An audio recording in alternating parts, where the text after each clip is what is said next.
पुंडलीक वरदे हरी विठ्ठल, श्री ज्ञानदेव तुकाराम.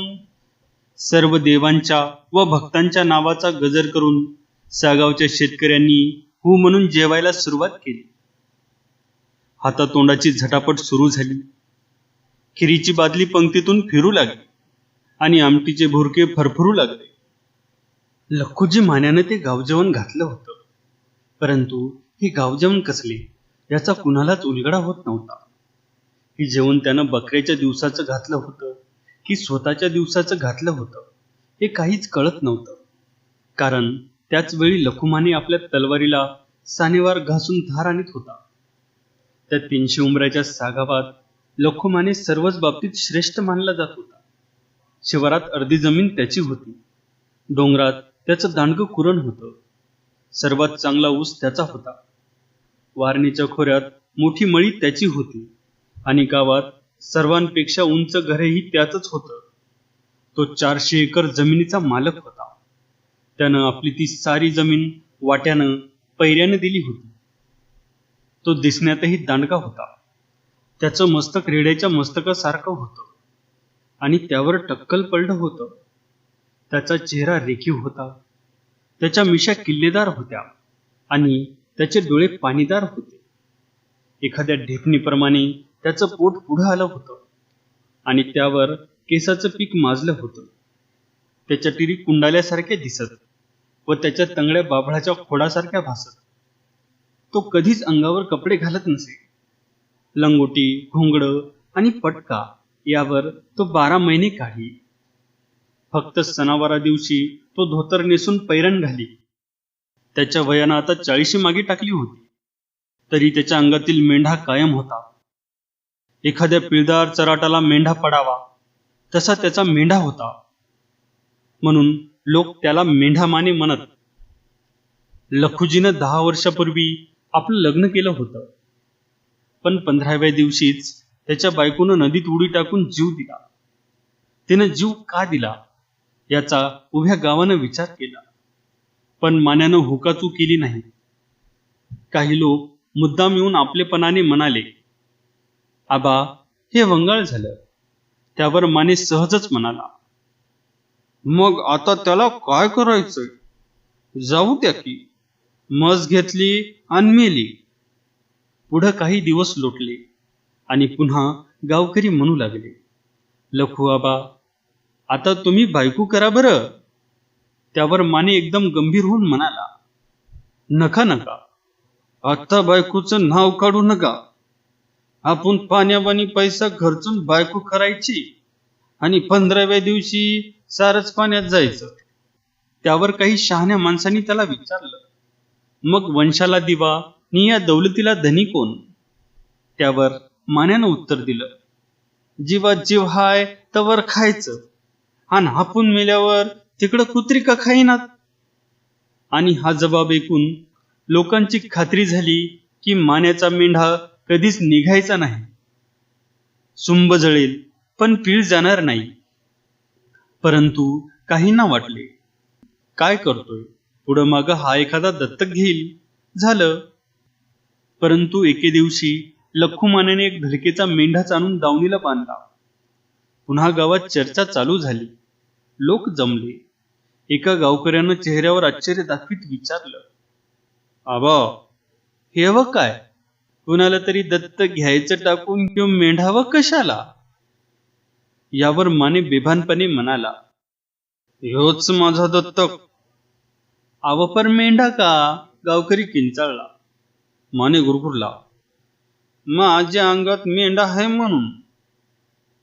मग एका म्हाताऱ्यानं हळूच सांगितलं, नव, हत्ती पाळायची तुमची यपत असून तुम्ही मेंढा पाळावा हे बरं आहे का? त्याला मान्यानं नाक फुगून उत्तर दिलं, नाही, पर मेंढा पाळायचं काम सोपं नाही. ज्याला भाऊ नसल त्यानं कुत्र पाळावा आणि वैरी नसल त्यानं बकरा पाळावा, आणि हे समजूनच म्या बकरा पाळणार आहे. सारे गावकरी निरुत्तर होऊन आपापल्या घरी गेले. त्यांची पुन्हा खात्री झाली की आता मानेच्या अंगात दुहेरी मेंढा आला आणि मान्यानं आपल्या मेंढ्याची निगा राखण्यासाठी एक खास गडी ठेवला. गहू भरडून त्याच्या कण्या तुपात मुरून तो त्या मेंढ्याला चारू लागला. अवघ्या 6च महिन्यात तो मेंढा एखाद्या रेड्याप्रमाणे दिसू लागला. त्याची खंबीर शिंग पीळ पडून त्याच्या दोन्ही कानावर 2 चक्र झाली होती. त्या दोन्ही शिंगाच्या मध्ये असलेलं त्याचं ते पोलादी मस्तक, त्याचे लाल डोळे, त्याचे बारीक पाय, असा तो मेंढा मृत्यूमंत मृत्यूच भासत होता. आणि तोही आपल्या मालकाच्या मोठेपणात भर घालीत होता. एवढेच नाही तर माने आणि मेंढा ही 2 नावं एक झाली होती. गावकरी सहज बोलता बोलता एक दुसऱ्याला म्हणत, "ऐ, असं मान्याच्या मेंढ्यावानी करू न ग." काही दिवस लोटले आणि दूरदूरचे बकरे मान्याच्या मेंढ्यावर आले. फड पडले, धडका झाल्या, परंतु 1 किंवा 2 धडकातच दुसऱ्या बकऱ्याचा चुराडा उडायचा. कैक बकरी मैदानात ठार झाली आणि मान्याच्या मेंढ्याची कीर्ती वारणीच्या खोऱ्यात दुमदुमू लागली. लखुजी मानेची मान उंच झाली. पुढं लखुजी माने 100-200 गडी आणि आपला तो विजयी मेंढा घेऊन जत्रेच्या हंगामात गावोगाव फिरू लागला. ज्या गावात त्याला जोड मिळे तिथं त्याचा मेंढा विजयी होई. जिथं जोड नसे तिथंही तो विजयी ठरे आणि ठराविक रक्कम घेऊन पुढं जाई.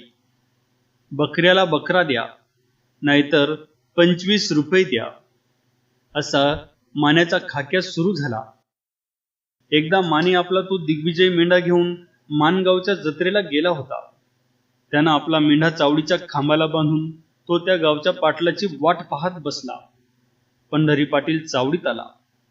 पंढरी पाटील ही मोठी आसामी होती. त्याच्याही शब्दावर मानगाव नाचत होता. मगरूर, आडदांड म्हणून त्याची ख्याती सर्वत्र गाजत होती. मानगावातून डोकीला पटका न बांधता जाणाऱ्या एका वाटसरूला अडवून त्याच्या डोकीवर जोड्यांचं बुचाड घालून त्यानं मोठीच कीर्ती मिळवली होती. त्यानं लखुजीला पाहताच त्याच्या कमळाची शिर उभी राहिली. बिथरून तो पायरीवरूनच ओरडला, "आमच्या गावाला धडकेचा मेंढा नाही, तुम्ही आपला मेंढा घेऊन चालाय लागा." हे ऐकून मानेचं डोकं फिरलं गेलं. त्यानं घोंगडं झटकून खांद्यावर टाकलं आणि डोळे किलकिले करून तो म्हणाला, "तुमच्या गावाला जर मेंढा नाही तर आमच्या मेंढ्याचा मान देऊन टाका. आम्ही काय तुमच्या गावात घोळकरी बनून आलो नाही. तुम्ही तुमच्या गावचं समृद्ध हायसा ते मला ठाव आहे, पण मी कुणाला फुकटीचा मान देणार नाही." पंढरी पाटील गुरमीत गुरगुरला. लखू माने पुढे गेला. त्यानं डोळे अंकुचित केले आणि जवळजवळ ओरडूनच तो म्हणाला, "मला फुकटचा मान नग, बकऱ्याला बकरा द्या, होऊन जाऊ द्या लढत, माझा बकरा तयार आहे." मग मात्र पंडील नरमला. तो रागानं पण हळू स्वरात म्हणाला, "पण आमच्या गावात धडकेला बकरा नाही हे ठावं असून तुम्ही आलाच का?" हे ऐकून त्याच्याकडं रखरखीत नजरेनं पाहत खणखणीत आवाजात माने म्हणाला, "पाटील, तुम्ही बी सागावला या. बकरा आणा, आम्ही बकरा देऊ. बैल आणा, आम्ही बैल देऊ. हत्ती घेऊन या, आम्ही हत्ती देऊ झुंजायला. नाहीतर घरादाराचा 400 एकर जमिनीचा लिलाव करू आणि मागाल ती रक्कम देऊ." पंढरी पाटील गार पडला. त्याच्याकडे जबाब उरला नाही. त्याला मानेच्या मेंढ्याचा विजय कबूल करावा लागला. 25 रुपये देऊन तो मोकळा झाला. मान्याचा विजय झाला. शिंगवाल्यानं आरोळी दिली, हलगी बाजू लागली आणि लखुजी माने मानानं परतला. पण मान्याची शिरजोरी पंढरी पाटलाला असह्य झाली. आपण एवढा मोठा पाटील असून एका बकऱ्याला बकरा देऊ शकलो नाही या विचारानं तो झुरू लागला. शेवटी त्यानं विचार केला, काय होईल ते होऊ दे, पण लखुजी मान्याला खाली बघायला लावायचंच. मग सारी जमीन गेली तरी हरकत नाही. म्हणून त्याने एक दांडगा मेंढा धडकेला तयार केला.